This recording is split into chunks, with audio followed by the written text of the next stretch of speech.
Hétköznapi valóságunkon túl lélegzetelállító világ vár ránk, ahol a világegyetem megfigyeléséből származó tapasztalataink többsége tévesnek bizonyul. Brian Greene, a fizikus és sikeres író olyan utazásra hív minket, amely kitágítja észlelésünk határait. Miért nem látjuk sohasem visszafelé lezajlani az eseményeket? A fizikai törvények alapján ez is megtörténhetne. It's a world that comes to light as we probe the most extreme realms of the cosmos, from black holes to the Big Bang, to the very heart of matter itself. I'm gonna have what he's having. Here, our universe may be one of numerous parallel realities. The three-dimensional world may be just an illusion, and there's no distinction between past, present, and future. But how could this be? How could we be so wrong about something so familiar? Does it bother us? Absolutely. There's no principle built into the laws of nature that say that theoretical physicists have to be happy. It's a game-changing perspective that opens up a whole new world of possibilities. Coming up, What if you took all this stuff away? we're left with empty space. But what seems like nothing is actually teeming with ferocious activity. What is space? It is one of the deepest mysteries in physics. Could its elusive ingredients hold the key to the fate of the universe? The fabric of the cosmos, right now on Nova.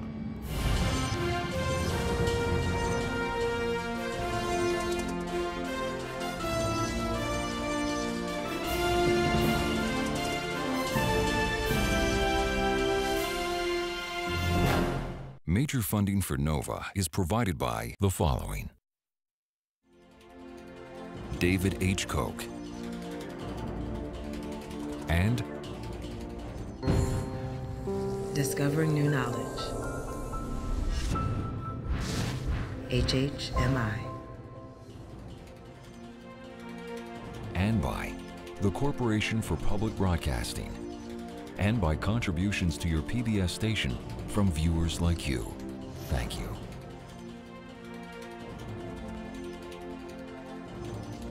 Major funding for the fabric of the cosmos is provided by the National Science Foundation, where discoveries begin.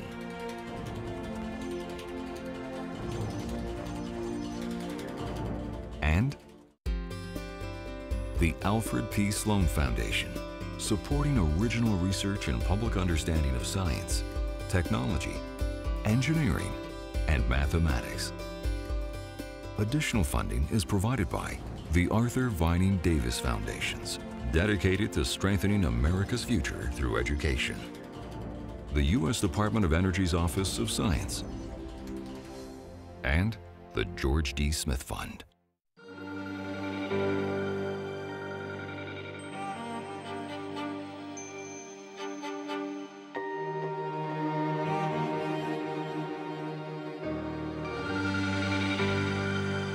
A kozmoszon túl.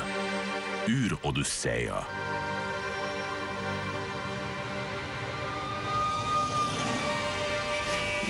Úgy gondoljuk, hogy a világunkat kitölti az anyag. Például az épületeké és autóké, buszoké és embereké. Ez sehol sem szembetűnőbb, mint egy zsúfolt nagyvárosban, amilyen New York. Csak hogy a mindennapi világunkat alkotó anyagot körülveszi valami, ami éppen olyan lényeges, de sokkal rejtélyesebb. A tér, amiben ez a sok anyag létezik. Hogy érzékeltessem, amiről beszélek, álljunk meg egy pillanatra, és képzeljük csak el, mi történne, ha eltüntetnénk ezt az anyagot. Úgy értem, hogy mindent. Az embereket, az autókat és épületeket, és nem csak mindazt, ami a Földön van, hanem magát a Földet is. Mi volna, ha eltüntetnénk a bolygókat, a csillagokat, galaxisokat, és nem csak a nagy képződményeket, hanem a parányikat is, a por és gáz utolsó atomjáig. Mi volna, ha mindez nem lenne többé? mi maradna meg? A legtöbben azt felelnék, hogy semmi, és igazuk volna. Ugyanakkor bármilyen különös ez, tévednénk. Ami megmaradt, az az üres tér, de mint kiderül, az üres tér nem semmi, hanem valami. Valami, ami rejtett jellemzőkkel bír, és éppen olyan valóságos, mint a mindennapi életünk során tapasztalt anyag. A tér olyannyira valóságos, hogy képes meghajlani, felcsavarodni és hullámzani. Olyan valóságos, hogy maga a tér is hozzájárul a minket körülvevő világ alakításához, és ez alkotja a kozmosz szerkezetét. Nem érthetjük meg a világot a tér megismerése nélkül, ugyanis az maga a világ a tér és az abban lévő anyag. Általában nem vagyunk tudatában a térnek, de ahogy mondani szoktam, valószínűleg a halak sincsenek tudatában a víznek, pedig abban úsznak. A tér nem semmi. Valójában sok minden történik benne. A legtöbben, amikor a térre gondolunk, a távoli világűrt képzeljük magunk elé. Pedig a tér valójában mindenütt ott van. Úgy is mondhatnánk, hogy ez van jelen a legnagyobb bőségben, a világegyetemben. Még a legkisebb részecskék, a magunkat és a világunk anyagát felépítő atomok is szinte teljes egészében üres térből állnak. Ha minden üres teret eltávolítanánk az Empire State Building köveit, üvegtábláit és acélját alkotó atomokból, akkor csak egy kis csomó maradna belőle. Körülbelül akkora, mint egy rizszem, bár a tömege több millió kilogramm. A többi csak üres tér. De mi is pontosan a tér? I can show you a picture of Spain, of Napoleon, of my Uncle Harold. But space, it looks like this. Nothing. So how do you make sense of something that looks like nothing? Why is this space rather than no space? Why is space three-dimensional? Why is space big? We have a lot of room to move around in. How come it's not tiny? We have no consensus about these things. What is space? We actually still don't really know. It is one of the deepest mysteries in physics. Fortunately, we're not completely in the dark. We've been gathering clues about space for centuries. Some of the earliest came from thinking about how objects move through space. To get a feel for this, take a look at that skater. As she glides across the rink, she's moving in relation to everything around her, like the ice. And when she goes into a spin, not only can she see that she's spinning, she can also feel it. Because as she spins, she feels her arms pulled outward. But now let's imagine that you could take away all the stuff around her, from the rink to the most distant galaxies. So the only thing left is the skater spinning in completely empty space. If the skater still feels her arms pulled outward, she'll know she's spinning. But if empty space is nothing, what is she spinning in relation to? Imagine you're that skater. When you look out, you don't see anything. It's just uniform, still blackness all around you. And yet, your arms are being pulled outwards. So you say to yourself, what could I be spinning with respect to? Is there something out there that I'm not seeing? Trying to answer questions like these, scientists came up with a bold new picture of space. And the key was to make something out of nothing.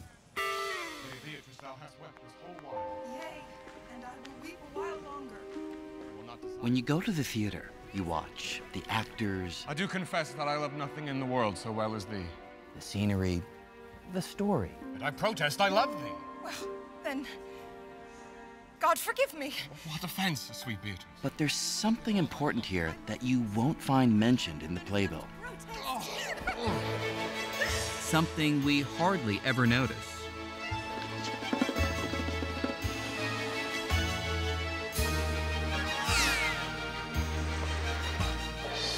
The stage.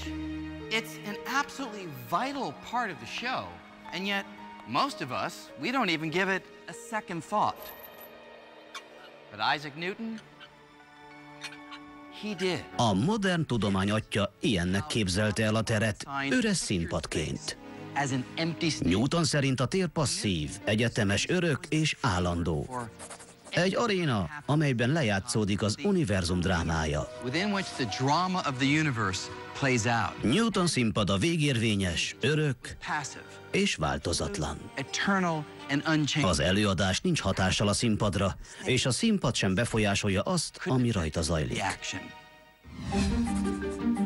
A térnek ezzel a felfogásával Newton úgy tudta leírni a világot, ahogyan előtte senki sem. Változatlan színpada lehetővé tette, hogy a környezetünkben tapasztalt szinte minden mozgást értelmezzen, és olyan törvényeket dolgozzon ki, amelyek mindent előre megadnak. A fáról lehulló alma mozgásától a Földnek a nap körüli pályájáig. Ezek a törvények olyan jól beváltak, hogy ma is sokféle tevékenységünkhöz felhasználjuk őket. A műholdak fellövésétől a repülőgépek leszállásáig.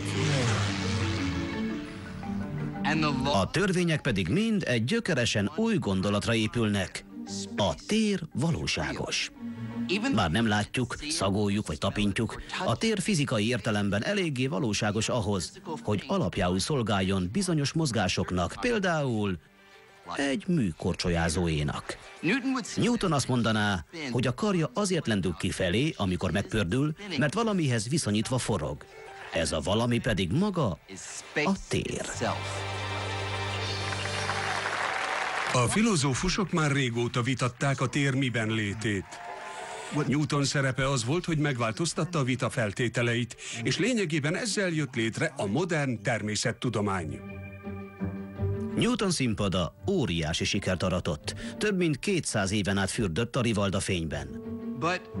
Ám a 20. század első évtizedeiben újfajta gondolatok bukkantak fel, és alapjaiban rengették meg Newton színpadát. Ezekkel a gondolatokkal a svájci szabadalmi hivatal egy fiatal hivatalnoka állt elő.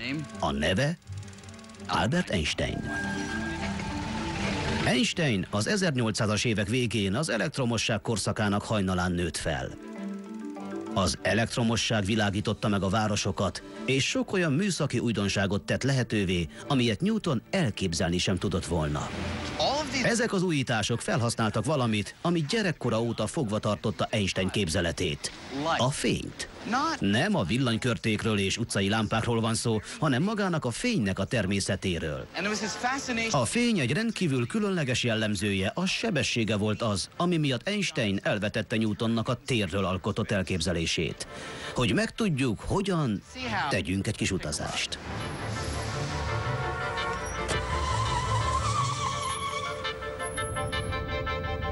A sebességünk jelenleg mintegy 30 km/h. Hogy gyorsabban haladjunk, a sofőrnek csak le kell nyomnia a gázpedált, és a taxi sebessége megváltozik. A változás érezhető, de látható is a jármű sebességmérő műszerén, vagy az útmenti radaros kijelzőkön. Köszönöm, most már lassíthat. Most viszont képzeljük el, hogy a taxié helyett a radar a fényszorokból kilépő fény sebességét méri. A műszer azt mutatja, hogy a fény észbontó 1080 millió km/h sebességgel halad.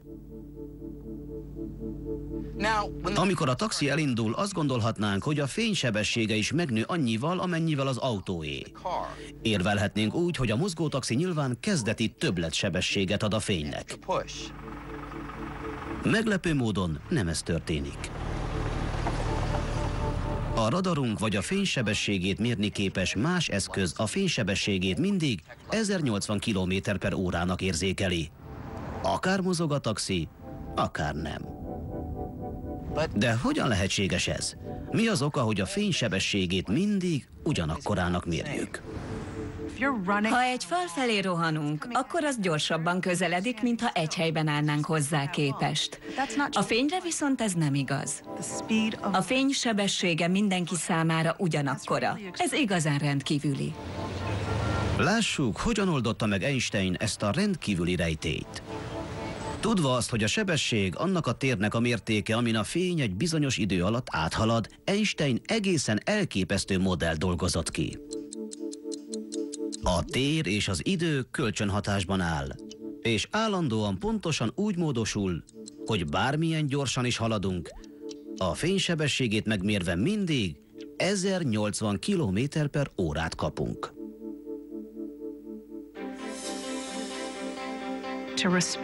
A fénynek ezt az abszolút jellegét csak úgy fogadhatjuk el, ha lemondunk az idő és a tér abszolút voltáról. Ez a kettő úgy válik relatívvá, hogy az egyik átmehet a másikba. Ha a rugalmas tér és idő fogalma idegenül hangzik, az csak azért van, mert a mindennapjainkban nem mozgunk elég gyorsan a hatás megfigyeléséhez. Ám ha ez a taxi meg tudná közelíteni a fénysebességét, akkor a jelenség többé nem maradna rejtve. Aki például a kereszteződésnél áll, amikor én közel fénysebességgel áthaladok, azt láthatná, hogy a tér igazodik, és a taxim alig néhány centiméter hosszúnak tűnik. Azt is hallhatná, hogy az órám nagyon lassan ketyegve méri az időt. Ugyanakkor az én nézőpontomból a taxiban az órám a szokásos módon járna, és a teret is a szokásosnak tapasztalnám. A taxiból kinézve viszont azt látnám, hogy a tér vadul alkalmazkodik. Mindezt azért, hogy a fény állandó maradhasson. Einstein óta tehát az idő és a tér már nem merev és abszolút. Egybeolvadnak a mozgással, és egyetlen téridőnek nevezett egységet alkotnak. I think as we live our life every day, we live with a Newtonian picture of space and time. It's something that we are comfortable with. But Einstein was able to make reason conquer sense. And that really was the genius of Einstein. This notion that space and time are unity, to me, is one of the greatest insights that has ever occurred in science. It's so counterintuitive to everything we've ever experienced as human beings. Albert Einstein kezében a térnek ez az új elképzelése megoldást kínál egy mély rejtélyre, amely a világegyetem legismertebb erőjével kapcsolatos, a gravitációval. Newton tudta, hogy a gravitáció olyan erő, amellyel a testek egymást vonzzák. A törvényei bámulatra méltó pontossággal adják meg ennek az erőnek a nagyságát. De hogyan működik a gravitáció valójában? Hogyan vonzza a Föld a Holdat sok százezer kilométernyi üres téren át? Úgy viselkednek, mintha láthatatlan kötél feszülne közöttük. De annyit mindenki tud, hogy ez nem így van. Erre Newton törvényei sem adtak magyarázatot. Einstein úgy látta, hogy a Newton-féle gravitációt már semmilyen foltozgatás sem mentheti meg. Neki kellett rájönnie a működésére, magának kellett megértenie. Miután több mint 10 éven át töprengett a kérdésen, Einstein meghökkentő következtetésre jutott. A gravitáció titka a téridő szerkezete. Az ugyanis még rugalmasabb, mint korábban feltételezte. Képes megnyúlni, mint egy valódi szövet. Ezzel végleg túllépett a newtoni modellen. Képzeljük el, hogy ez az asztal a téridő, a golyók pedig a benne mozgó testek. Ha a téridő szép sima volna, mint az asztal felszíne, akkor a testek egyenes vonalban mozognának. De mi a helyzet, ha a tér képes megnyúlni és elhajlani? Ez egy kicsit furcsának tűnhet, de figyeljük meg, hogy mi történik, ha egy nagy tömeget helyezek el a rugalmas téridőben.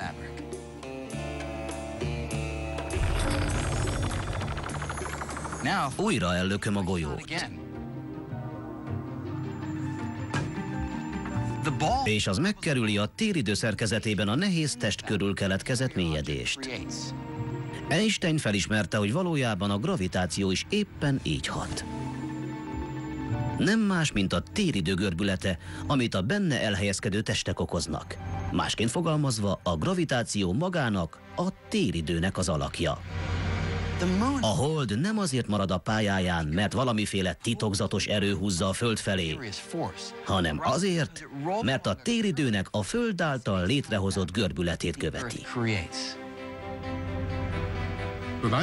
Einstein óta a tér nem csupán valóságos, de rugalmas is. A tér egy csapásra tulajdonságokra tett szert. Görbülete van és egyfajta képlékeny geometriája, mintha csak gumilepedő volna. A valóságnak egy teljesen új elképzelése tárult fel, ami alapján az egész univerzumot leírhatjuk. Einstein éppen az ilyen megfigyelések által lett az, aki. Míg Newton a teret passzívnak tekintette, Einstein dinamikát látott benne. Egybeszövődik az idővel, és ez diktálja a testek mozgását. Einstein óta senki sem képzelheti a teret változatlan színpadnak. Sokkal inkább színész, aki főszerepet játszik a kozmikus előadásban.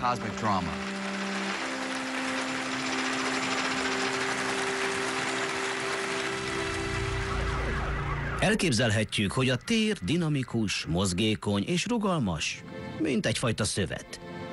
De vajon valóban az? Metafora mindez, vagy ténylegesen a tér miben létét határozza meg? Az Einsteini modell szerint eldönthetnénk a kérdést egy kis kiruccanással egy fekete lyuk határához. A fekete lyukak összeroskadt csillagok, roppant tömegű testek, amelyek az eredeti méretük töredékére tömörödtek össze. Körülöttük olyan erős a gravitáció, hogy Einstein matematikai modellje alapján egy forgó fekete lyuk szó szerint magával sodorja a teret, és felcsavarja, mint valami rongydarabot. A legközelebbi ismert fekete lyuk tőlünk sok billió kilométerre van, ezért ezt az elméletet nem könnyű ellenőrizni. Ám az 1950-es évek végén egy Leonard Schiff nevű fizikus olyan módszert kezdett keresni, amivel az otthonunkhoz jóval közelebb is ellenőrizhetnénk Einstein elképzeléseit. Schiffnek egy olyan eszköz adta az ötletet, amit a legtöbben gyermekjátékként ismerünk, a pörgettyű. Úgy vélte, hogy ha a tér valóban felcsavarodik, mint valamiféle szövet, akkor egy pörgettyű kimutathatja ezt. A különös ötletet különös helyen dolgozták ki. A Stanfordi Egyetem uszodájában. Itt találkozott Schiff 1959-ben két kollégájával, William Fairbankkel és Bob Cannonnal. Egy korszerű, giroszkópot ismertető hirdetés keltette fel az érdeklődését. Külsőleg egészen más, mégis ugyanúgy működik, mint a játékszer. Ők hárman akkor és ott elhatározták, hogy a Föld körüli pályára állítanak egy ilyen eszközt. A forgógiroszkóp tengelye általában megtartja irányát, de ha a Föld valóban magával sodorja a teret, akkor az a giroszkóp tengelyét is magával viszi, és mérhető módon kitéríti. A terv zseniálisan egyszerű, de volt egy buktatója. Einstein elméleti alapján a Föld forgása csak csekély mértékben csavarja fel a teret. Az eltérés olyan apró, mintha egy kis pénzérme átmérőjét próbálnánk megmérni 100 kilométer távolságból.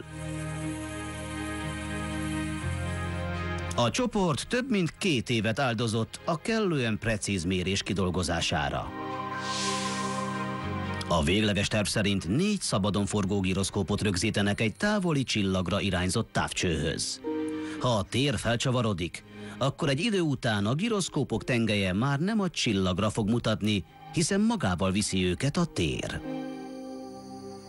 1962-ben a NASA-hoz fordultak támogatásért. Körülbelül $1 millió kértek a leendő Gravity Probe B elkészítéséhez. A csoport tagjai eredetileg úgy ítélték, hogy a vállalkozás mintegy 3 évet vesz igénybe. Egy kicsit túl optimisták voltak. A Gravity Probe B amelyen egyre népesebb csoport dolgozott, a történelem egyik leghosszabb kísérlete lett. Évtizedek teltek el az eredeti elképzelés megvalósításával, amihez egy távcsövet kellett fellőni a világűrbe, és el kellett készíteni a giroszkópokat, amelyek a valaha készült legfinomabb kidolgozású berendezések közé tartoznak. Félelmetes technológia. Olyan volt, mint a szamár elé tartott répa. Mintha mindig 5-10 év kellett volna még, hogy elkészüljön. 5-10 évre jártunk a megoldástól, vagy 35 éven át. A több mint 4 évtizedet és 750 millió dollárt felemésztő kísérletet a NASA 9 alkalommal állította le. 10, 9, 8. Végül 2004 áprilisában az egész csoport összegyűlt, hogy tanúja legyen az indításnak.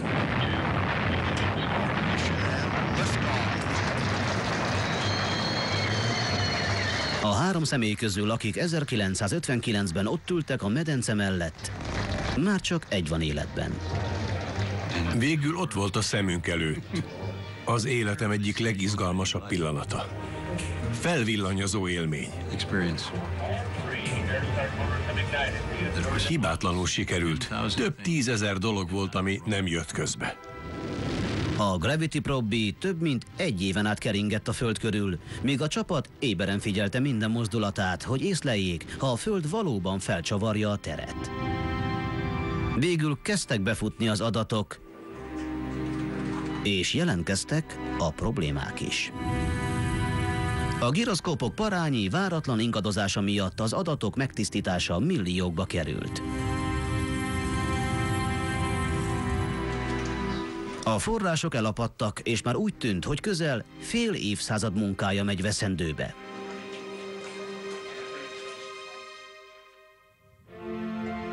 Ekkor szinte a legutolsó pillanatban 2 újabb támogató lépett elő. A csapat eredeti tagja William Fairbank fiától kaptak magánadományt. Turki Al Saud pedig a szaudi királyi család tagja, aki a Stanfordon szerzett repülőmérnöki diplomát, szintén jelentős összegű támogatást szerzett nekik. A következő 2 év során kiiktatták az adathibát, és megállapították, hogy a giroszkópok tengelye szinte pontosan az Einstein egyenletei által előrejelzett mértékben tért ki.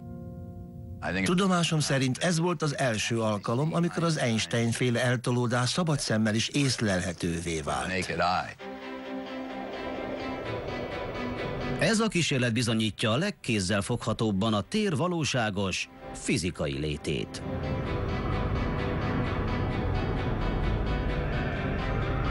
Ha a tér semmi volna, akkor nem lenne, ami felcsavarodik.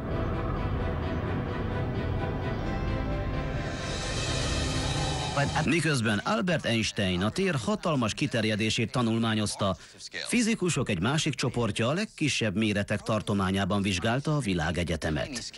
Egy teljesen ismeretlen világ tárult fel előttük, amelyben nyoma sincs az Einstein-féle térnek.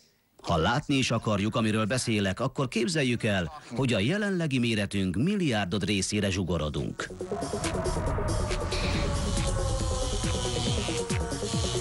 Ez a magunk körül tapasztalt világot felépítő atomok és a szubatomi részecskék világa. Ebben a léptékben a világot egy egészen más szabályrendszer, az úgynevezett kvantummechanika irányítja. E szabályok szerint hiába is próbálnánk eltüntetni az utolsó atomot vagy részecskét. Azt tapasztaljuk, hogy az üres tér még korán sem üres. Valósággal hemzseg. Állandóan új részecskék bukkannak fel, majd tűnnek el. A semmiből törnek elő, gyorsan elnyelődnek egymásban, és eltűnnek. In quantum mechanics, empty space is not that empty. It's full of fluctuating fields, full of all sorts of jittery things going on. It's a place where particles are constantly fluctuating and annihilating each other and being created again and annihilating. It's a place of chaos and bubbling. Bár az elmélet ezt előre látta, az csak 1948-ban vetette fel Henry Casimir, elméleti fizikus, hogy bár magukat a részecskéket nem látjuk, azok megfigyelhető hatást is előidézhetnek a vákuumban. Azt állította, hogy ha készítünk 2 közönséges fémlemezt, és azokat egymáshoz egészen közel helyezzük el, hogy a távolságuk egy papírlap vastagságánál is kisebb legyen, akkor a nem megfelelő energiával rendelkező részecskék kiszorulnak közülük, mert bizonyos értelemben nem férnek el a lemezek között. Casimir úgy vélte, hogy a két lemezt a kívül élénkebb mozgás miatt egymás felé nyomja az, amit általában üres vákuumnak nevezünk. Néhány évvel később, amikor a kísérletet elvégezték,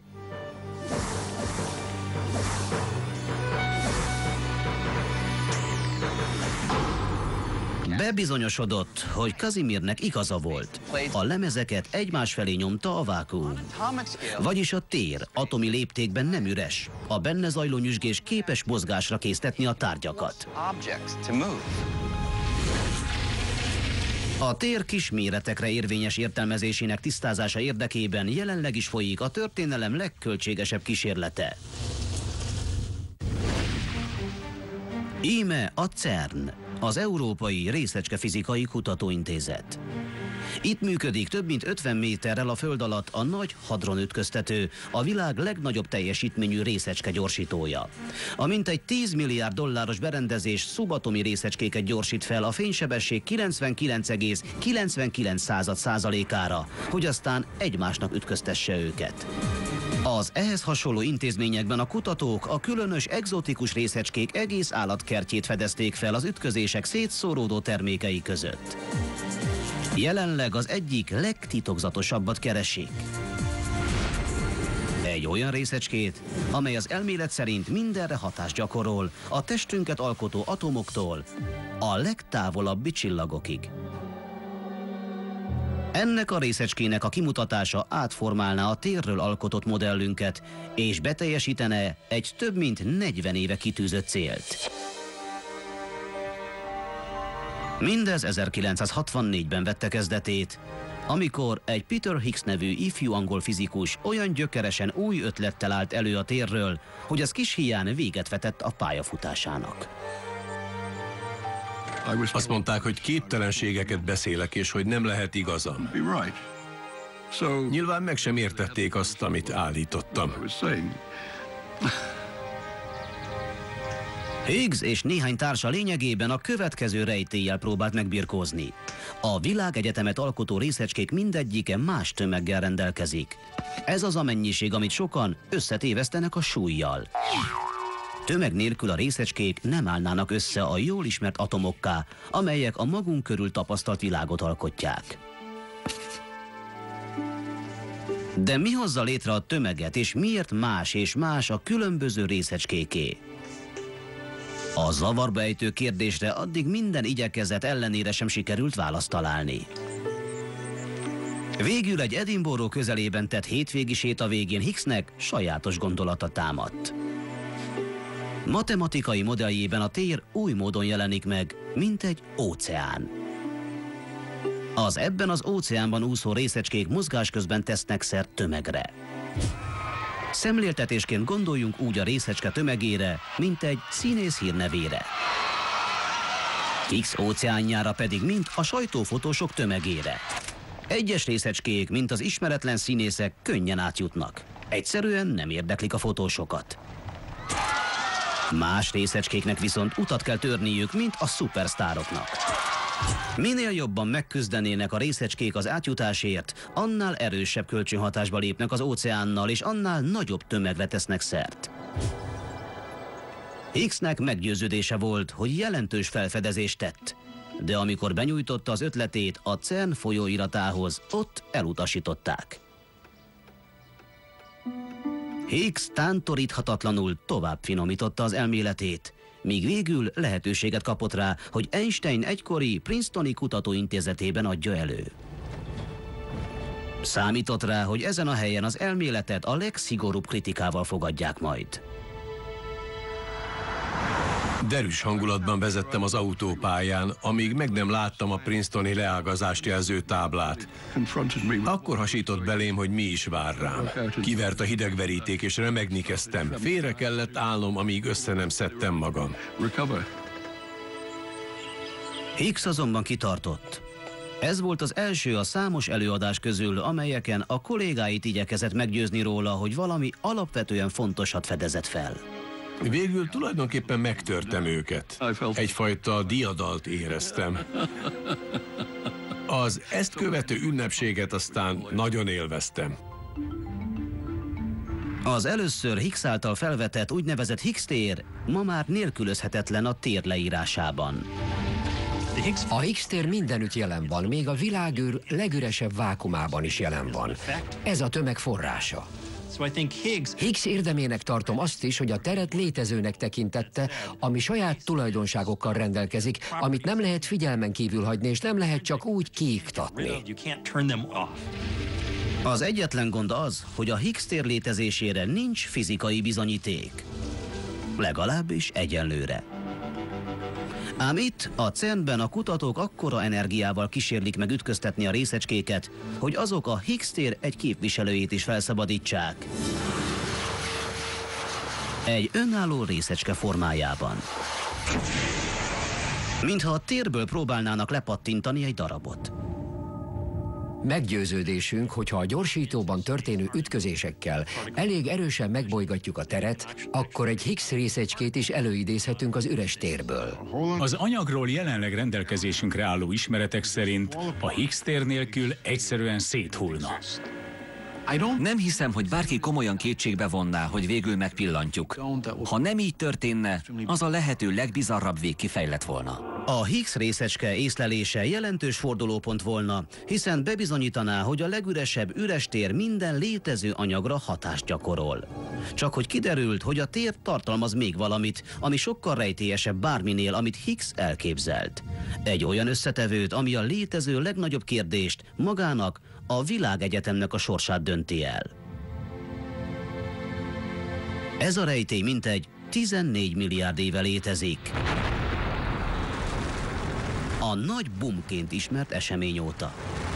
A világegyetem egy másodperc tört része alatt viharos táguláson ment keresztül, kifelé lendítve a teret. A tér azóta is tágul. A kutatók évtizedeken át úgy vélték, hogy ezt a tágulást bizonyára egyre lassítja a gravitációs vonzás. Amikor feldobok egy almát, akkor a Föld gravitációja végül lefékezi és visszafordítja. Az alma emelkedéséhez hasonlóan az egész világegyetem tágulásának is le kellene lassulnia, hiszen minden anyag és energia gravitációs vonzást gyakorol minden más anyagra és energiára. Ez felvetette a kérdést, hogy mi lesz a világegyetem végső sorsa. Vajon örökké tágulni fog a tér? Vagy a gravitáció végül megállítja a tágulását és ismét visszazuhan önmagába egy nagy recsben? A rejtély megoldása érdekében 2 csillagáscsoport is mérni kezdte a tágulás lassulását. Ebben új eszközre támaszkodtak, a szupernováknak nevezett felrobbanó csillagokra. A szupernova olyan csillag, amely egy hatalmas robbanással fejezi be az életét. Rendkívül fényesek, akár 1 milliárd napnál is fényesebbek. A szupernovákban az a jó, hogy nagyon hasonló módon robbannak fel. Körülbelül ugyanakkor a fényességet érnek el, és szinte ugyanúgy halványodnak el. Mivel a robbanások ilyen fényesek és egyformák, a kutatócsoportok a világűr precízen meghatározható alappontjainak tekinthetik őket. Ezek alapján megállapíthatják, hogy hogyan lassul idővel a világegyetem tágulása. Az egyetlen gond az, hogy a szupernóva rendkívül ritka jelenség. Ahhoz, hogy eleget találjon belőlük, Perlmutternek éveken át kellett észlelési időért alkudoznia a bolygó csillagászaival. A világ legnagyobb távcsöveire és ideális körülményekre volt szükségünk. Amikor ezek az ideális körülmények előálltak, akkor az éjszaka közepén is felhívtam embereket, akik komoly munkát végeztek. Elmondtam, hogy tudom, milyen zsúfolt a beosztásuk, de ha volna rá mód, hogy félórányi észlelést belezsúfoljanak, akkor nagyon érdekes eredményeket kaphatnánk. Amikor végre elég adat volt a birtokukban, hogy megállapítsák, milyen mértékben lassítja a gravitáció a világegyetem tágulását, akkor óriási meglepetés érte őket. Az eredmény furcsának tűnt. Egyáltalán nem azt mutatta, hogy a világegyetem lassul. Nagy meglepetésünkre a világegyetem gyorsulni látszott. Mintha a térnek, amiről sokáig azt hittük, hogy maga a semmi, saját rugalmassága volna. A tér nem tűri, hogy össze van nyomva, és széttaszítja a világegyetemet. Úgy tűnt, hogy a világegyetem idővel egyre gyorsabban és gyorsabban tágul. Nem lassul, hanem gyorsul. Az első gondolatom az volt, hogy rá kell jönnöm a hiba okára, hiszen ez az eredmény nem lehet helyes. Csak hogy helyes volt, és a kutatók többsége végül ugyanarra a magyarázatra jutott. Van valami, ami kitölti a teret, és a gravitációs vonzás ellenében hat. Eltaszítja a galaxisokat, és magát, a világegyetem szövedékét nyújtja ki. Ezt az egész teret kitöltő titokzatos szubstanciát nevezik sötét energiának. Teljesen átformálta a világegyetemről alkotott képünket. A legnagyobb távolságokban a sötét energia határozza meg az univerzum tartalmát. És nem tudjuk, hogy micsoda. Ha valamilyen módon számba vennénk az univerzumban jelenlévő összes energiát, akkor kiderül, hogy a világegyetem mintegy 70%-át a sötét energia teszi ki. Egy évtizeddel ezelőtt viszont még senki sem képzelte volna, hogy ilyesmi létezik. Tehát tulajdonképpen magának az üres térnek a tömege teszi ki az egész világegyetem tömegének 70%-át. Ez körülbelül ugyanakkora hányad, amekkorát a Föld felszínéből víz borít. Képzeljük csak el, hogy nem tudjuk, mi az a víz. Így állunk ma a sötét energiával. Elképzelésünk sincs róla, hogy hogyan magyarázzuk. Van mindenféle kvantummechanikai, relativisztikus és részecskefizikai tudományos berendezésünk, amit az elmúlt évszázad során kifejlesztettünk, és egyik sem használható a sötét energia magyarázatára. A sötét energia felfedezése még egy további meglepetést is tartogatott. Az a gondolat, hogy a világegyetem magában foglal egy efféle alkotórészt, már 80 évvel korábban is megszületett. Elárulok egy kis titkot. Bár ő nem nevezte sötét energiának, Albert Einstein már régen megjósolta, hogy maga a tér kifejthet a galaxisokra egy erőt, amivel eltávolítja egymástól a galaxisokat. Röviddel ezután, hogy kidolgozta az általános relativitás elméletét és a gravitáció modelljét, Einstein rájött, hogy a matematikai modell alapján az univerzum két dolgot tehet. Tágul, vagy összehúzódik, de nem lehet állandó állapotú. Ez zavarba ejtette, hiszen a nagy boom felfedezése előtt a kutatók többsége, köztük Einstein is, statikusnak, öröknek és változatlannak képzelte a világegyetemet. Amikor az egyenleteiből az derült ki, hogy a világegyetem tágul vagy összehúzódik, és nem statikus, ahogy mindenki hitte, akkor Einstein nehéz helyzetbe került. Újra elővette tehát az egyenleteit, és egyfajta antigravitációval módosította őket, felruházva a teret egy kifelé ható erővel, ami kiegyensúlyozná a gravitációt, hogy a világegyetem állandó állapotú maradhasson. A módosító tényezőt kozmológiai állandónak nevezte. A kozmológiai állandó bevezetése megmentette az egyenleteit. Pedig Einstein valójában nem tudta, hogy ez a kifelé irányuló hatás vagy antigravitáció valóban létezik-e. A kozmológiai állandó bevezetése nem volt túl elegáns megoldás Einstein részéről. Azt próbálta elérni vele, amit látni akart, vagyis egy állandó állapotú világegyetemet. Antigravitációs hatással számol, vagyis azt állítja, hogy a gravitáció olykor nem egymás felé húzza, hanem eltaszítja egymástól a testeket. Mint két viaskodó titán, a kozmológiai állandó és a közönséges anyag vonzása tartana egyensúlyban és állandó állapotban az univerzumot.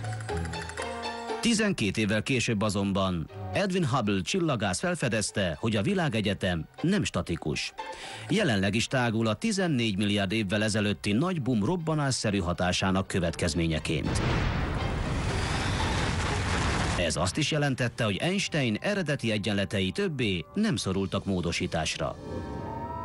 A kozmológiai állandó egy csapásra feleslegessé vált.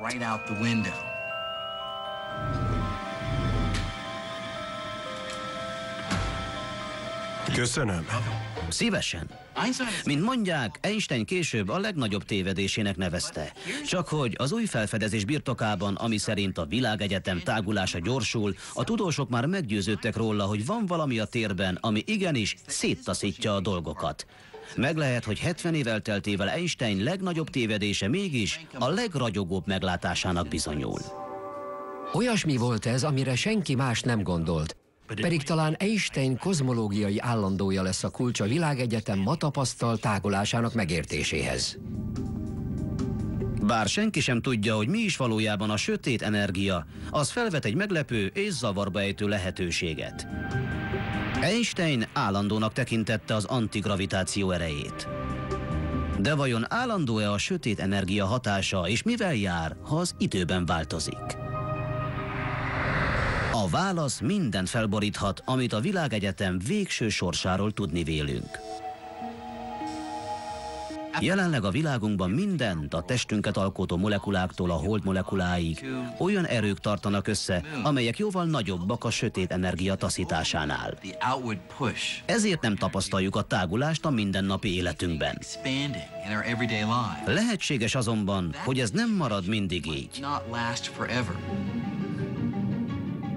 Az egyik lehetőség az, hogy a sötét energia továbbra is egyre távolabb taszítja egymástól a galaxisokat, míg végül annyira eltávolodnak, hogy a világegyetem hideg, sötét és magányos hellyé válik. Egy másik forgatókönyv szerint a sötét energia által kifejtett erő egyre erősödik, míg végül mindent szétszakít a galaxison belül. A csillagokat, a bolygókat és mindenféle anyagot beleértve. Ha a sötét energia hatása idővel erősödik, akkor végül az atomokat is szétszakítja, amikor már elég sötét energia van jelen az atommag és az elektronok között a tér tágításához. Ez volna a nagy sutty.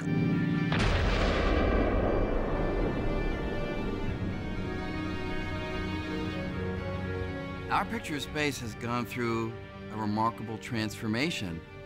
Back in Newton's time, space was just the container. It didn't do anything at all. Then through Einstein, space begins to affect how objects move. Then with Casimir, literally objects can be pushed by the activity even in empty space. And now through the ideas of Higgs and dark energy, the very expansion of the universe may be coming from the energy of empty space itself. I don't think anybody would have thought that space would have this kind of rich and profound impact on the nature of reality. Bármekkora utat jártunk be, az utazás, amely a Newton által színpadként elképzelt térrel vette kezdetét, még nem ért véget. A világegyetem szerkezetét egyre jobban megismerve talán sokkal több meglepetés vár még ránk, mint bárki képzelte volna. Vegyünk csak például engem. Elég valóságosnak látszom, ugye? Ez tény, mégis felvetődtek meglepő új elméletek arról, hogy talán velem, önökkel és magával a térrel együtt minden csupán egyfajta hologram. Ez annyit jelent, hogy minden, amit észlelünk és ismerősnek találunk a háromdimenziós valóságban, az egy távoli, vékony, kétdimenziós felületen tárolt információ kivetülése. Ennek a hologramnak is minden információját egy vékony műanyag réteg hordozza. A hologramokat jól ismerjük, például a hitelkártyák többségén fellelhető biztonsági elemként.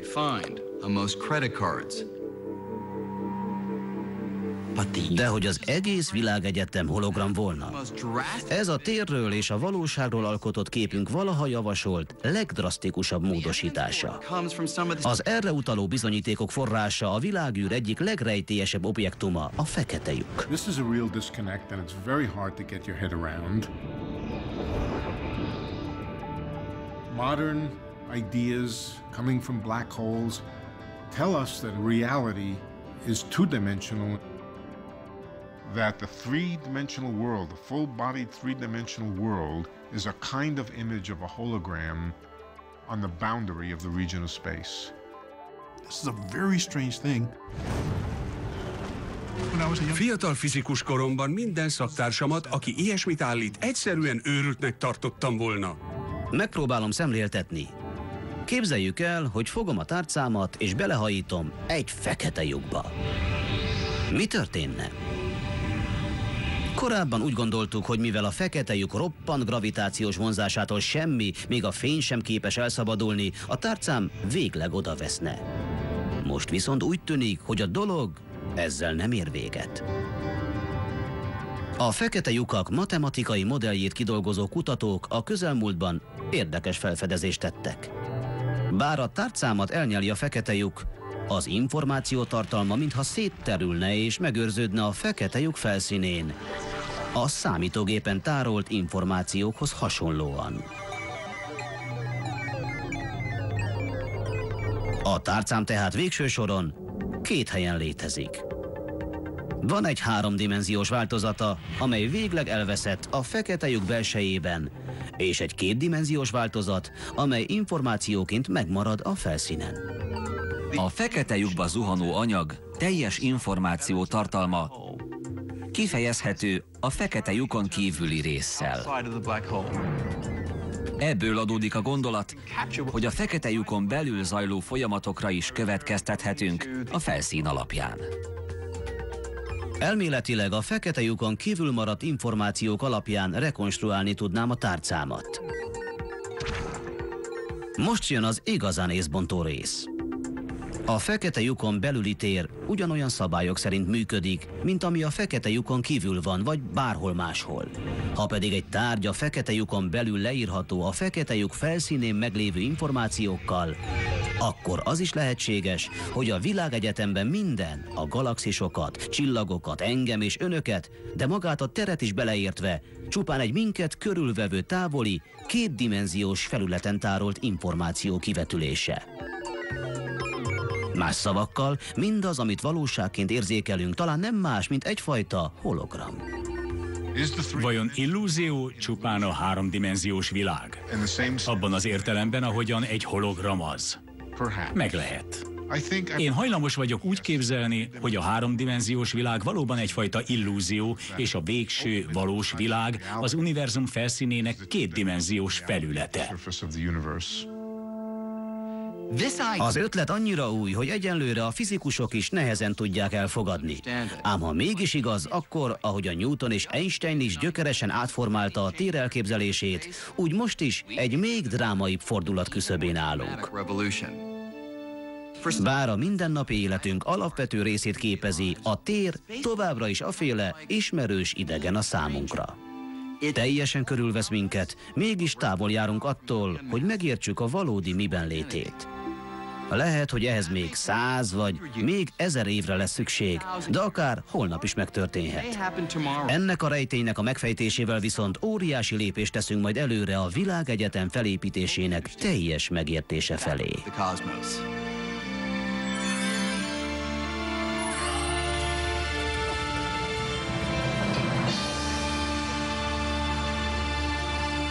Közreműködött Sesták Szabolcs, Bognár Tamás. Munkatársak Horváth P. Tamás, Férentál Bernadett, Horváth Zoltán, Végvári Ágnes, Derzsi Csilla, Koch Zita. A magyar változatot a National Geographic Channel megbízásából a Masterfilm Digital készítette. Discovering new knowledge. HHMI. And by the Corporation for Public Broadcasting. And by contributions to your PBS station from viewers like you. Thank you.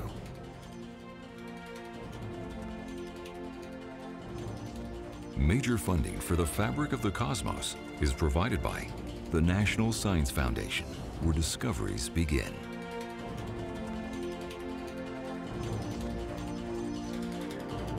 And the Alfred P. Sloan Foundation, supporting original research and public understanding of science, technology, engineering, and mathematics. Additional funding is provided by the Arthur Vining Davis Foundations, dedicated to strengthening America's future through education. The U.S. Department of Energy's Office of Science, and the George D. Smith Fund.